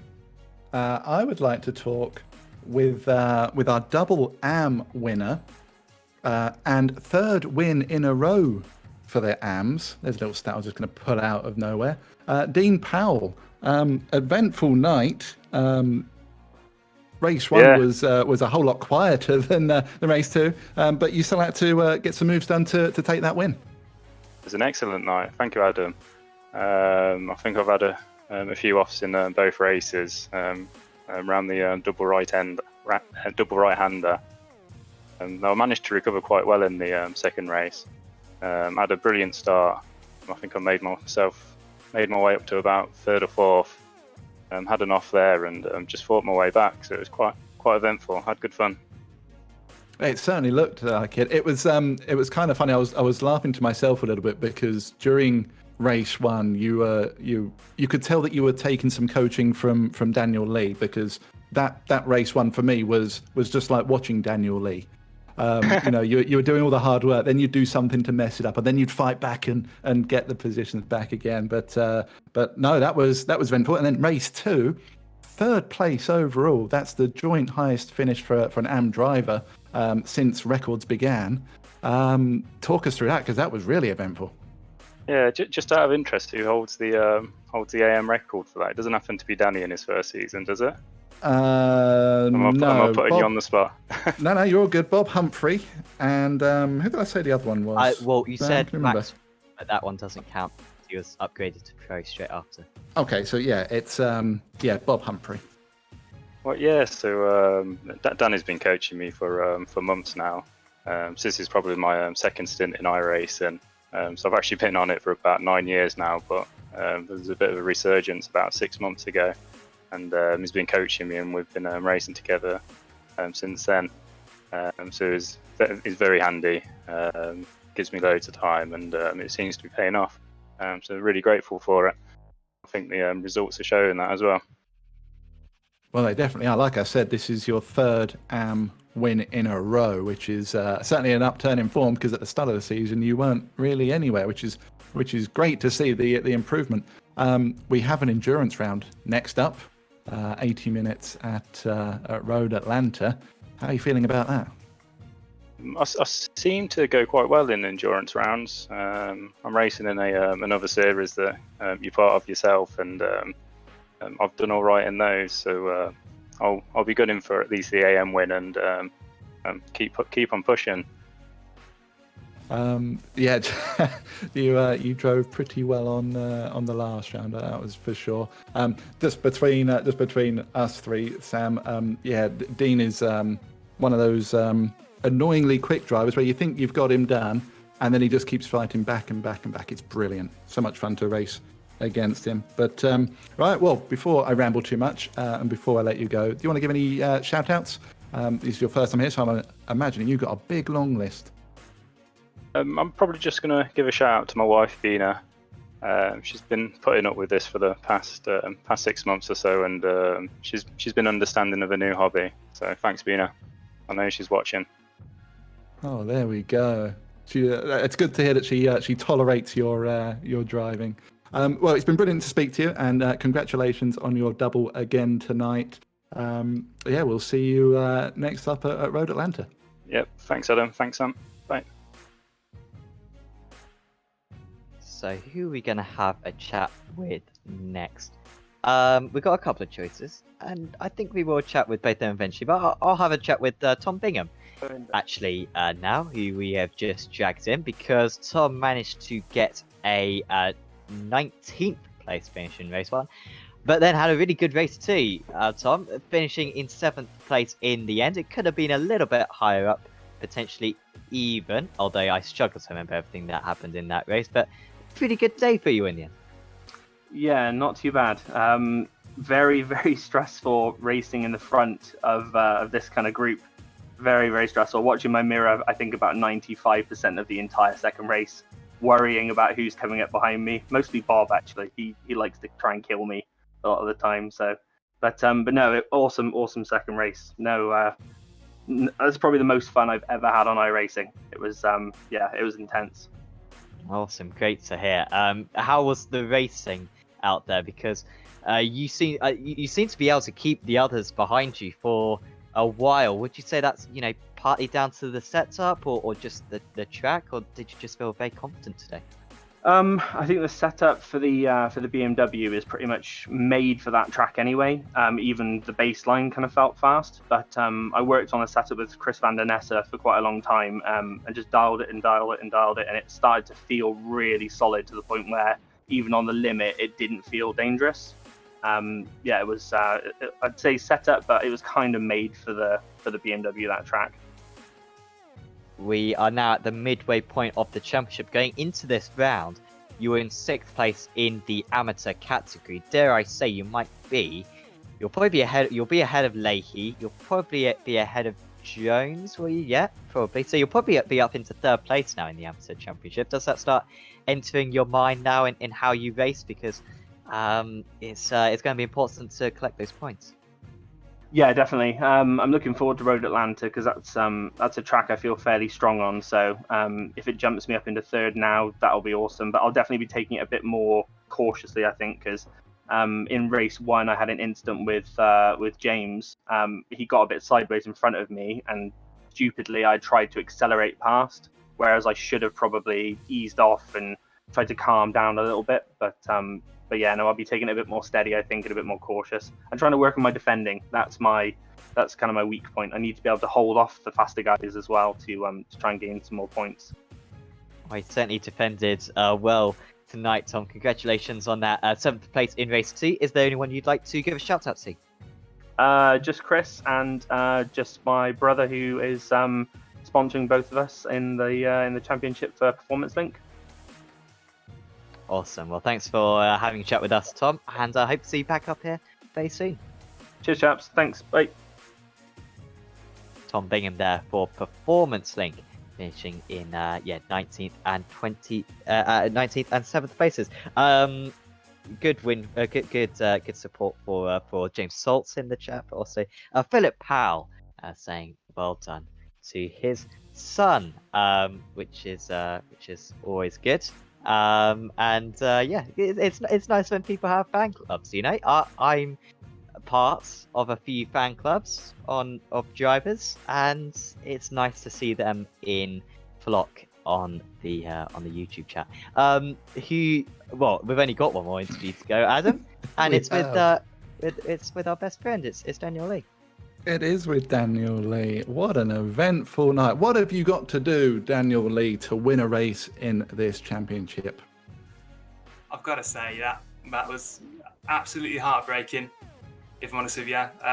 To take the lead on merit in a race 1 condition and then lose it literally 50 feet later just about sums it up. I think that there's 2 ways to earn £1 million in this life, so to speak. You can either win the lottery or you can live a terrible life until he's 60 and save it up all the way there. I think I'm firmly in the second group. I'm not going to get a quick and easy win. It's going to be hard fought, and tonight could have been it. It should have been it in both races, but as you can see, it didn't go that way. So I've just got to keep knocking on the door. I am definitely going to get there one way or the other by the end of the season. It's that one stat I know that Sam and I are both in agreement. It was gutting to see that you couldn't make the move stick. You are that outlier of a stat that's not in the notebook. That must be the most heartbreaking part of it for you, knowing that your name isn't with a star next to it in the notebook. Really bad luck in race 1. And then race 2, the gamble with Copeland in the middle of the track. I could see exactly how you were kind of gambling 50-50 on where he was going to go, and unfortunately for you, you gambled wrong, and that curtailed race 2 for you. Just talk us through that situation. Obviously, it had been a bit of a rough battle up to that point anyway, but that was just the cherry on the cake, I'd imagine. It was such a story. I mean, I'm streaming from the cockpit, and there must have been a couple of occasions where I'm just getting really excited at the way the race is going. Just picking off 1 or 2 cars as we go, keeping 1 car between me and McMahon, who was also climbing up the order. and it looked like we were finally into 8th, 7th places with Dean ahead, going so quickly. He was such a great teammate tonight. We could have worked together to get a 1-2. I reckon that's possible, but Kev had a spill.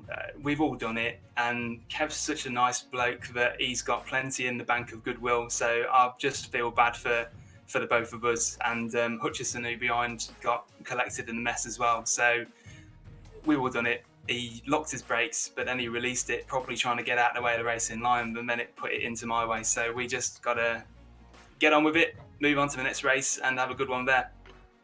It looked that way, yeah. As you say, he's when he has an accident, it genuinely is an accident, and there's never any malice in what he does. But yeah, I'm with you. He looked like he released his brakes just to roll off of the racing line, and then the gamble. It's 50-50, and unfortunately, it didn't pay off for you. Endurance round next.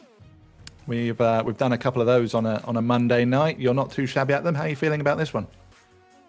I always say the same thing when I'm coming up to a round. I'm looking forward to it. I can't wait to get into it. It's a bit of a shame it's going to be 2 weeks gap, but we are stronger and stronger and stronger every race, particularly Dean, as you saw tonight. We could really do something in that endurance round, and Road Atlanta is one place where we're both strong. So fingers crossed, that is where we get the win. It's going to be a good one, I'm sure of it. Fingers crossed for you both, and I echo your sentiment of Dean is driving incredibly well at the moment. Before we let you go, do you want to do your obligatory shout-outs? Just a quick shout-out to the wife, Claire, for being such a good support of this silly hobby of ours, which is just, we both love it. We're both into it. So thanks to her for being so supportive. Shout out to Dean for driving an absolute cracker of a race today, and shout out for mscienceuk.com for riding along with us. They're a great bunch, and they will have enjoyed what happened here today, even with the bad ending. So thanks, guys, for the stream and the league, and see you next time. Yep. Cheers, Daniel. I'm sure you'll have a lot of fun watching this one back. Pleasure as always. We'll see you in Road Atlanta. Cool. Thank you. See you then. Daniel Lee there. I mean, whilst he can't win a race, he could certainly win a Brian Cox impersonation competition. So he's always got that. Just needs to learn the particle physics parts of it. Yeah, brilliant race today, Adam. But I'm so looking forward to the Road Atlanta event. I don't know how it's going to turn out. We're going to have a random safety car during the race. Between the 10-minute and 60-minute marks. That's gonna mess it up, especially if it kind of is on the margin of whether you can get to the end of the race or not on a tank of fuel. So and of course we're going to see the front wheels right at the back, and we're going to see all the arms pretty much right at the front of the field for an 80-minute event. So really looking forward to it. I used to race in a league a few years back where the race 2 feature race always had the reverse championship order as the grid, and it was brilliant. Absolutely, probably the best racing I've been part of, because you're starting in around people who you're similarly paced as, which means you're up for a great fight straight away. But then you've got the quicker guys at the back who are trying to race each other to the front. It should lend itself to be an absolute brilliant race. Hopefully less incidents than we had tonight. Fortunately, Road Atlanta is a little bit more easygoing on the cars, so we should have a few less incidents. But yeah, I'm looking forward to it. It's the first endurance race that we've seen on here, so it should be quite the spectacle, Sam. Yeah, absolutely. Absolutely should be. Of course, tune in for that one in a couple of weeks' time. Also, check out the ApexRacingLeague.com website for the race reports of this. So there'll be a race reports written up, also some real nice images as well posted on the Apex Racing League website. So do check that out. That'll probably be up in a couple of days' time, where you can also see all the other race reports as well so far for the season. If you've enjoyed this video, please leave a like on it and subscribe to Apex Racing TV, because we've got loads more action coming up in GT cars, single seaters, probably prototypes now that the P2 is out, and yeah, loads of other categories, and yeah, also of course time zones with American races, European, Australian. So if you've just woken up or about to go to bed, or it's the middle of the day for you, whatever it is, subscribe to Apex Racing TV and you can check out all of that. Also, please check out our social media as well on Twitter, Instagram, and Facebook. But for now, from me, from Adam, and from Sam, it is 5 in a row for Evo SR. It's another race win for Tom McMahon, and it is the end of the drought for James Salt. We'll see you back for the Enduro at Road Atlanta in 2 weeks' time. See you then.